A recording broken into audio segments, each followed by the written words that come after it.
Oh, today we're gonna learn more about these motherfucking non-native EMFs, which might be, very possibly, the number one silent killer of us. Why is it silent? Because we cannot sense it until it's too late. Although I would say some of us can subtly sense these things. They call these some people who get really sensitive to these, they call it something like hypersensitive. They kind of try to blame these people like, you weak, how can you feel these freaking microwaves that are microwaving your cells, destroying your mitochondria? You freaking hypersensitive idiot. But most people can't sense them because they can't sense anything. They're so far, like their senses are so far gone. Their systems are so overloaded with all kind of bullshit, so they cannot sense anything. And the damage is already being done with these frequencies. The other reason why it is silent is because nobody freaking knows about this. And as we learn from this lecture we're gonna watch together over here, a spoiler alert, it's by design. What a surprise! Anyway, strap in. Focus how much you gain with that brain of yours and spread this message. Everybody needs to know this, because the thing about like all these other things like food or relationships, we can gotta decide what we eat, although it's pretty hard. You need more money and more money to buy the better kind of food. With relationship you can choose the people you wanna be with, spend time with, interact with, all that jazz. But with these non-native EMFs, if you live like most people live near other people, they just kind of freaking build this shit. And then everybody was kind of like, yeah, now I can download my Netflix movies faster. Now my YouTube don't lag anymore. Now I can watch porn better online. So 5G good. So, even if you mitigate the non-native EMFs the best you can in your own little shelter you got going, your own little crib, if you live in a civilized world, you're gonna be exposed to these things. And you cannot choose otherwise. And these things are getting stronger and stronger. Why do you think they censored all these 5G things years ago, just like they did with the jabby jabs? And this thing, like not a lot of people still talk about this thing, but this 5G shit, no one talks about this. Obviously some people do, but in the NPC normies perspective, nobody talks about this shit. Anyway, let's get going.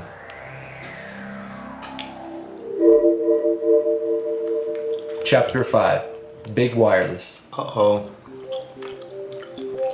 In September 2018, I began investigating the wireless industry after Verizon announced plans to install 5G technology in my hometown of Houston, Texas. My investigation resulted in a documentary called The 5G Trojan Horse. This chapter on Big Wireless is sourced from that documentary. That is a great name for 5G. Amazing name, bro. First, let's clarify exactly who or what Big Wireless is. To do that, we need to understand some background information on the wireless industry and wireless technology itself, starting with electromagnetic frequencies, or EMFs. An EMF is a measure of how many times the peak of a wave passes a particular point per second. This range of potential frequencies makes up what we call the electromagnetic spectrum. The electromagnetic spectrum is divided into separate bands, and the electromagnetic waves within each frequency band are called by different names, including radio waves, microwaves, infrared, visible light, ultraviolet, X-rays, and gamma rays at the high-frequency short wavelength end. Devices like cell phones, Wi-Fi, and Bluetooth all operate on the microwaves band of the spectrum. When it comes to cell phones, a new generation of cellular standards has appeared approximately every 10 years since 1G systems were first introduced in 1979 and the early to mid-1980s. Each generation features new frequency bands, higher data rates, and non-backwards compatible transmission technology. The second generation, or 2G, featured cell phones with texting and pictures. The third generation came around 2000 with the introduction of phones with some internet, video, and images. The fourth generation came around 2009 with the introduction of smartphones with instant streaming of video as well as the use of apps. In the late teens, early 20s, we began the shift to the fifth generation, or 5G. In addition to being promoted as the solution to 4K movie downloads, the new technology is expected to herald the beginning. They always got that utopian side. It's gonna be so amazing. The marketing this. You're gonna get so much more information. Your Netflix movie is gonna be so much better quality. And then, by the way, that brain of yours, it's not gonna work. We're gonna retard you. You think you're gonna be backwards. You're gonna probably get some cancer. Of smart cities, where driverless cars, traffic lights, pollution sensors, smartphones, and countless other smart devices interact in what is known as the Internet of Things. No! We will be covering the concerns around smart cities in a future episode. Health concerns associated with EMFs. As part of my research, I wanted to understand the concerns around EMFs in general. I went through hundreds of studies, including those from official government sources and others funded independently. I found studies like the International and National Expert Group Evaluations, Biological Health Effects of Radio Frequency Fields, which examined 6 decades worth of research into the effects of in vitro and in vivo exposures of animals and humans and their cells to RF fields. The researchers wrote, quote, "Data reported in peer-reviewed scientific publications were contradictory. Some indicated effects, while others did." Remember who owns the peer-reviewed scientific literature. I fucked that up. It's the Maxwell family. Ghislaine Maxwell's father. Did not. Still, in the end, the expert group suggested a, quote, "reduction in exposure fields, precautionary approach, and further research." So I continued digging. I found a 2004 study which detected an increased risk of acoustic neuroma tumors associated with mobile phone use of at least 10 years duration. I also found studies that were inconclusive, which found, quote, "no conclusive evidence of an association between use of mobile and cordless phones and a meningioma brain tumor." The study discovered, quote, "an indication of increased risk, but was not, quote, supported by statistically significant increasing risk, ultimately calling for further studies." I came across the name of Dr. Martin Pall, a professor emeritus of biochemistry and basic medical sciences at Washington State University. Pall is a published and widely cited scientist on the biological effects of electromagnetic fields, an expert in how wireless radiation impacts the electrical systems in our bodies. He has published 7 studies showing sensitivity to electromagnetic fields exist in what is known as the voltage sensor in each cell of the body. A study by Pall, published in the Journal of Environmental Health, found this sensitivity in human cells in response to Wi-Fi exposure. He calls this effect an important threat to human health. Despite the breadth of his work, Dr. Pall has largely been pushed to the fringes of society. Really? To be fair, his work has been criticized by other scientists who have accused him of bias and cherry-picking studies to support his claims. This is exactly how modern science works. I bet who pays those scientists. And by the way, this guy is not the first guy kinda getting cancelled. Roberto Becker, working for DARPA. Go read Going Somewhere by Andrew Marino. Robert Becker's partner in helping humanity. That dude went on 60 Minutes in 70s telling like this, when none of this EMF stuff was even really widely spread at yet. he was telling like this gonna be a big problem. And this guy was nominated for Nobel Prize 2 times before that. Like he was the best scientist in the 60s and 70s, one of the best top scientists. And they cancelled his ass after he went to 60 Minutes. Warn us! He tried to warn us freaking 50 years ago about the harmful effects. In 2018, I asked Dr. Martin Pall why his research has been ignored and pushed out of the mainstream conversation. What? We quit funding the studies of this sort back between 1986 and 1999. We've done almost nothing since then. Yeah, exactly. Who funds these studies, huh? Think about who funds these studies. Think about how broken our science is. Like there's good scientists, but they're struggling, bruh. There's good doctors, but they're struggling. Because they go against what some people have planned for us. And these EMFs play a huge role, maybe the biggest role, bro. That's why nobody talks about it. You can talk about freaking raw meat and your raw butter all you want. But if you don't fix this shit in your life, boy, you're gonna be in trouble. So basically, the U.S. government's been pushing these technologies at the same time doing absolutely nothing, or almost absolutely nothing to protect us.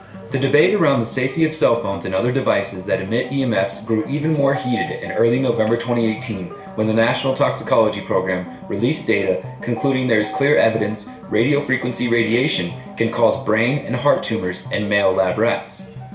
The $30 million study took more than 10 years to complete as researchers examined the effects of prolonged exposure to high levels of radiofrequency radiation, specifically the type of radiation emitted via 2G and 3G cellular networks. The researchers write, quote, "There was also some evidence of tumors in the brain and adrenal gland of exposed male rats. For female rats and male and female mice, the evidence was equivocal as to whether cancers observed were associated with exposure to radiofrequency radiation.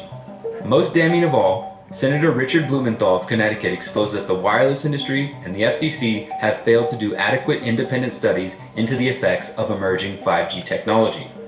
At a Senate Commerce Committee hearing, Blumenthal questioned industry reps about the absence of this research.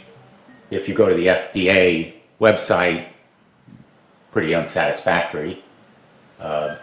There basically is a cursory and superficial citation to it.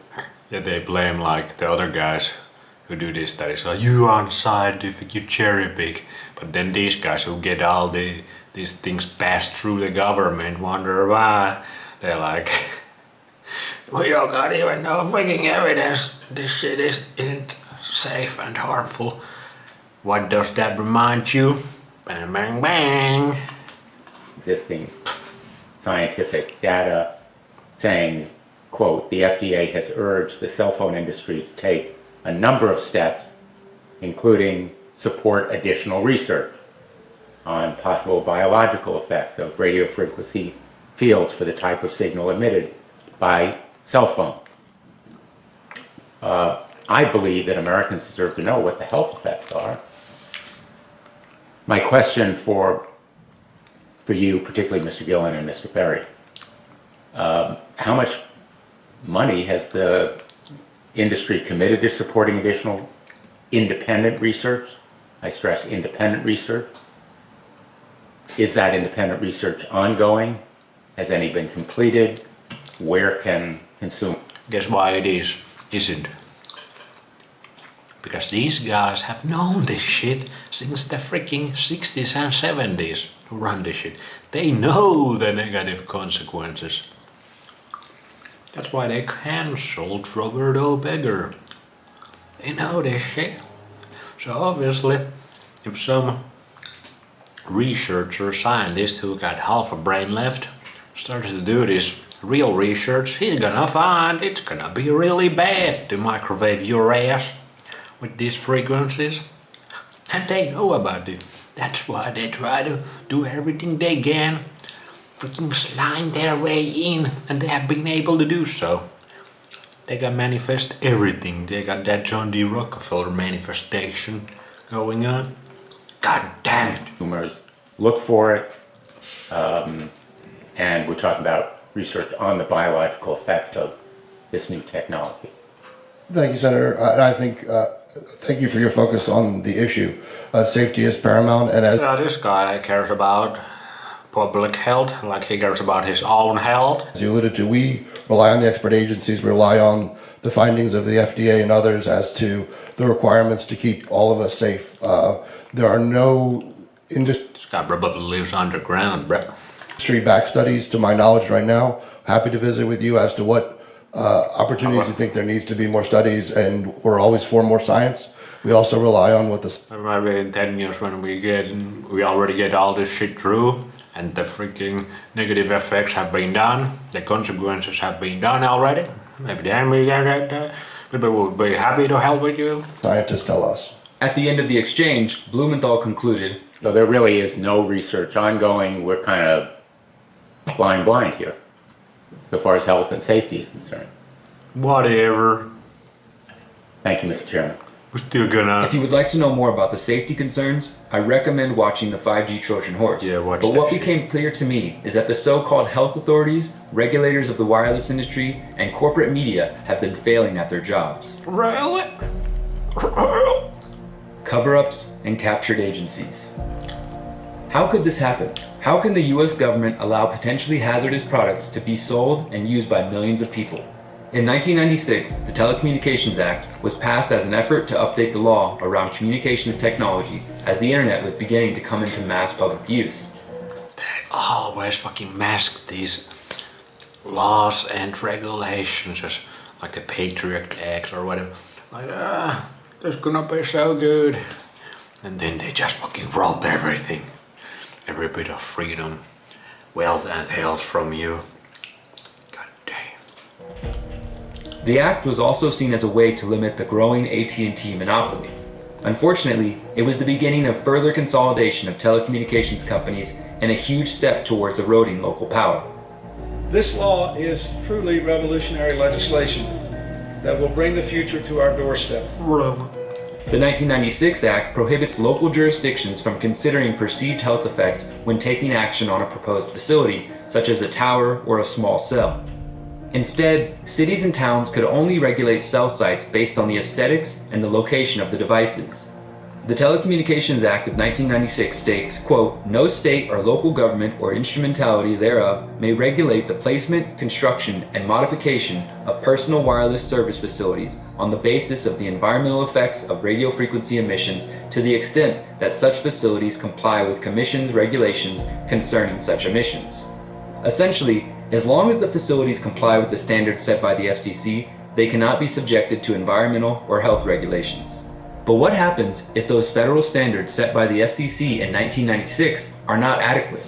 There are studies which show health effects even at levels allowed by the 1996 Telecommunications Act, not to mention the fact that the standards are over 2 decades old and based on outdated technology.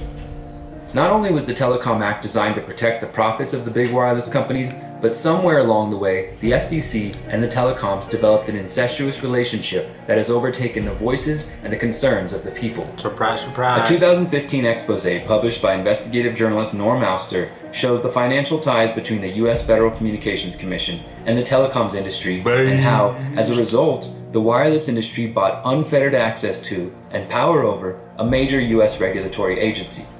The report, Captured Agency, How the Federal Communications Commission is Dominated by the Industry It Presumably Regulates, details how the FCC, an independent government agency created in 1934 to regulate interstate communications by radio, TV, wire, satellite, and cable, has become a captured agency with big wireless leaders filling the government seats in a revolving door fashion. What other agencies have been captured? And what the US of A does? The whole world follows. Or maybe not North Korea. That might be the most best place to go live. Similar to other federal agencies. Regarding the passing of the 1996 Telecom Act, Norm Alster writes, quote, "Late lobbying won the wireless industry enormous concessions from lawmakers, many of them major recipients of industry hard and soft dollar contributions. Congressional staffers who helped lobbyists write the new law did not go unrewarded. 13 of 15 staffers later became lobbyists themselves." Alster states that the direct lobbying by industry is, quote, "just one of many worms in a rotting apple." The report says the FCC is involved in a network of powerful moneyed interests with limitless access and a variety of ways to shape policy. Alster believes the worst part is that the wireless industry has been allowed to grow unchecked and virtually unregulated, with fundamental questions on public health routinely ignored. Unfortunately, the situation goes beyond corrupted government agencies and into defaming those who speak out against potential harms caused by wireless technology.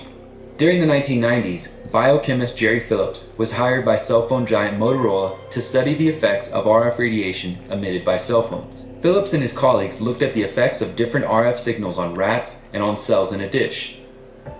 The bottom line really is that, yes, RFR exposure is associated with damage to DNA. Yes, everybody who is not retarded in their brain can see it. And if you have some freaking sense of yourself, you can freaking feel it as well. Phillips says the relationship between him and his employer was initially cordial, but soured once he submitted research data to Motorola which found harmful effects to the DNA structure as a result of exposure to radiofrequency radiation. The negative results were not to Motorola's liking, and they began putting pressure on him. In another example of industry attempting to influence research, we have Dr. Henry Lai of the University of Washington and fellow researcher Narendra Singh.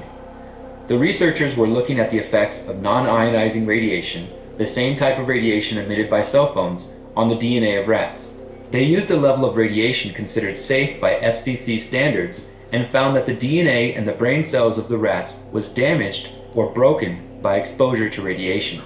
After publishing his research in 1995, Dr. Lai would later learn of a full-scale effort to discredit the experiments. Lai and Singh caused controversy when they publicly complained about restrictions placed on their research by their funders, the Wireless Technology Research Program. In response to this public action, the head of the Wireless Technology Research sent a memo asking then University President Richard McCormick to fire Lai and Singh. McCormick refused, but the message was clear: get rid of anyone who makes our products look bad. In a leaked internal Motorola memo, executives claimed to have succeeded in, quote, wargaming the Lai-Singh experiments. This shocked me, the letter trying to discredit me, the War Games memo. As a scientist doing research, I was not expecting to be involved in a political situation. It opened my eyes on how games are played in the world of business. You don't bite the hand that feeds you. The pressure is very impressive. Think about that for a moment. An international corporation trying to exert pressure on scientists who draw conclusions that their product is causing harm to human health. Even further, Dr. Lai's experiments show negative health consequences at levels considered safe by the FCC. The captured agency report makes it clear that this type of corruption takes place because of the, quote, free flow of executive leadership between the FCC and industries it presumably oversees. For example, at the time of the report's release, the chairman of the FCC was Tom Wheeler, a man with deep ties to the big wireless industry. In 2013, Wheeler was nominated as FCC chairman by former President Obama after raising more than $700,000 for his presidential campaigns. Wheeler led the two most powerful industry lobbying groups, the National Cable and Telecommunications Association and the Cellular Telecommunications and Internet Association, or the CTIA. The current chairman of the FCC is also another example of a captured agency in action. Ajit Pai, a lawyer and chairman of the FCC under both Obama and Trump, served as an associate general counsel at Verizon Communications between 2001 and 2003, where he handled competition and regulatory matters. Pai was appointed to the FCC by Barack Obama in 2012 and then made FCC chairman by Donald Trump in January 2017. FCC Commissioner Brendan Carr is another example of a government official working closely with industry and maintaining relationships which clearly present conflicts of interest. Carr is credited with accelerating the 5G build-out. Prior to joining the FCC, Carr worked as an attorney at Wiley Ryan, where his clients were Verizon, AT&T, CenturyLink, the CTIA, and the USTA, the telecom lobby. The Wiley Ryan law firm is a hotbed of activity for former government officials and industry regulars. One of the founders of the law firm is Richard Wiley, himself a former FCC chairman. On September 30th, 2019, Commissioner Carr and other officials were in Houston to discuss the future of 5G. I asked Commissioner Carr about the concerns regarding his connections with the wireless industry. I also asked him about the captured agency report released by Harvard School of Ethics. Unfortunately, Mr. Carr had no interest in addressing these questions. We're very excited about the build-out of 5G and next-gen internet infrastructure. And at the FCC, we've been really building on a lot of the policies that state and local leaders have been putting in place to make sure that every single community can benefit. It's really a great job story. It's a great story for economic growth. So we're really happy with the This is the kind of fucking bullshit ass marketing these guys do. This is such a bullshit fucking lie. But this is exactly what these fucking guys do, these marketers and lobbyists and whatever the fuck. It's such a great thing for the community. It's gonna bring so many jobs. Everybody gonna benefit from it. But check out this lizard. These guys are lizard people. progress that we're seeing in building out 5G, both here in Houston and a lot of other communities around the country. What about those who have concerns, say for example, Harvard put out the study about captured agency, that folks like yourself who've been lawyers and worked in the industry are essentially captured the regulators. You know, this idea that the FCC can't be trusted to regulate 5G and cell phones and things of that sort because of not only yours, but Ajit Pai and others' industry connections.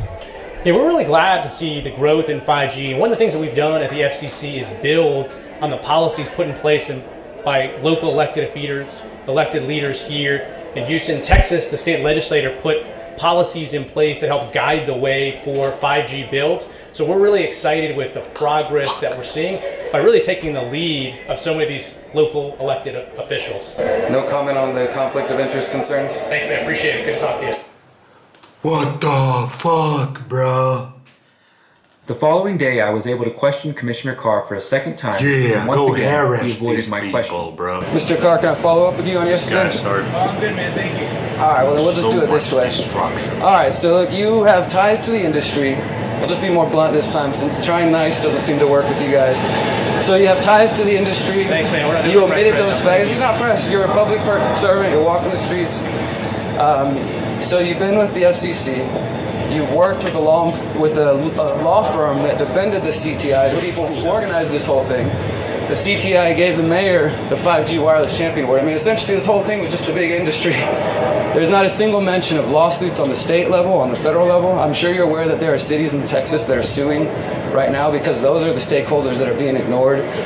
They're not, the surveillance concerns are being ignored. You guys talk about all these sensors, all these great things, but not a single person mentioned that there are privacy concerns, there are health concerns that I know you're aware. The FCC recently announced that they're even going to reevaluate cell phones because the Chicago Tribune study showed that iPhones are putting off 200 times the radiation that you guys allow and say is safe. I mean, realistically, you can't even comment on that. Thanks, man. It's really good to see you again. Thanks for showing up at the event. Appreciate it. Of course I'm here, but I mean, I'm just saying people see you respond like this and it doesn't even seem like human. You can't even acknowledge or say a simple statement. But I guess that's what we should expect from the federal government. I guess. Much of this revolving door relationship between industry and government can be traced to the CTIA, the Cellular, Telecommunications, and Internet Association. Established in 1984, the CTIA claims to represent the U.S. wireless communications industry from carriers and equipment manufacturers. The CTIA is active on a wide range of issues, including spectrum policy, wireless infrastructure, and the Internet of Things. They also host events on topics ranging from cybersecurity to 5G. The CTIA's board of directors includes the presidents, CEOs, and other senior officials of Verizon, T-Mobile, Nokia, Ericsson, Intel, General Motors, TracFone, and Easy Texting. Brad Gillen, the current executive vice president of the CTIA, was formerly a legal advisor to a former FCC commissioner and served in other senior policy roles at the FCC and Dish Network. Mr. Gillen was also a partner at Wilkinson, Barker & Nauer, a law firm staffed with former employees of the FCC, the National Telecommunications and Information Administration, the FTC, and other state government positions. The CTIA's current president and CEO is Meredith Atwell Baker. Baker has spent the last 2 decades bouncing between lobbying for big wireless and working for the government. From 1998 to 2000, Baker worked as director of the congressional affairs at the CTIA. Afterwards, she worked for the US government as an FCC commissioner between July 2009 to June 2011. She then went back to the CTIA, where she is now president and CEO in charge of promoting the so-called Race to 5G. The Race to 5G could be described as a clever marketing campaign designed to sell consumers an upgrade they did not know they wanted or needed. Not to mention an upgrade that has sparked lawsuits and has many health and privacy concerns. As part of the ongoing race to 5G, telecom companies are promoting 5G as a solution for faster downloads and high-definition movie streaming. Although it's not clear if the public is demanding faster downloads, the telecoms, global governments, and the tech industry are pushing the shift towards 5G. While it is true that 5G has the potential to spur on innovation in the fields of medicine, manufacturing, entertainment, and other industries, there has not been a truly organic call for this emerging technology. Much of the hype around 5G is coming from the CTIA itself. It appears that the CTIA, the organization created to lobby explicitly for the wireless industry, along with their partners in government agencies, law firms, and international health authorities, are, in fact, big wireless. 5G is a race, and we must win. These institutions work together to stifle research. Indeed, they must win. What game? What is the game they want to win, though? Which shows the harmful effects of their products while placing loyal agents in government and regulatory fields. But what about the media? Why has the mainstream media failed to report on these concerns? As more health professionals, I wonder why, politicians and scientists speak out against the dangers of EMFs, the cellular industry and some in the mainstream media have begun pushing back. In March 2019, William Broad of the New York Times wrote a piece promoting the idea that those who are concerned about the health effects of 5G are simply falling prey to Russian propaganda designed to make America lose the race to 5G. His article, "Your 5G phone won't hurt you, but Russia wants you to think otherwise," sought to place the blame for concern around 5G on the shoulders of America's favorite boogeyman, the Russians. Interestingly, he failed to mention that in April 2019, the Times announced a partnership with Verizon to showcase a 5G journalism lab. This seems to be a new trend for corporate media, as the Washington Post also announced a similar deal with AT&T in November 2019. Questions regarding potential conflicts of interest have not been answered. Dr. Deborah Davis, PhD, president of the Environmental Health Trust, responded to the New York Times claims by noting that, quote, "By relegating concerns about 5G to a Russian ploy, he misses altogether the fact that the purportedly independent international authorities on which he relies that declare 5G to be safe are an exclusive club of industry-loyal scientists. China, Russia, Poland, Italy, and several other European countries allow up to hundreds of times less wireless radiation into the environment from microwave antennas than does the US. Davis went even further, comparing the treatment of those who raise awareness about the public impact of radio frequency radiation to that of the scientists in the 1950s and 60s who attempted to ring alarm bells about the dangers of tobacco. Quote, "Scientists who showed the harmful impacts of tobacco find themselves struggling for serious attention and financial support. For health impacts from wireless radiation, a similar pattern is emerging. Each time a US government agency produced positive findings, research on health impacts was defunded. The Office of Naval Research, the National Institute of Occupational Safety and Health, the Department of Health, Education and Welfare, and the Environmental Protection Agency all once had vibrant research programs documenting dangers of wireless radiation. All found their programs scrapped, reflecting pressure." I guess we end there. My computer battery just died. Because when you plug the computer into the freaking hole in the wall, the radiation much stronger, bro. You got the idea. When you know better, you do better. And what should we do? We should go outside. We should stay far away from all these radiating bullshit ass devices that kill us, make us addicted, make us obedient, docile, retarded, backwards thinking idiots of I don't know. Is it even human being anymore? This shit is so soulless. There's no nothing in there that human beings need.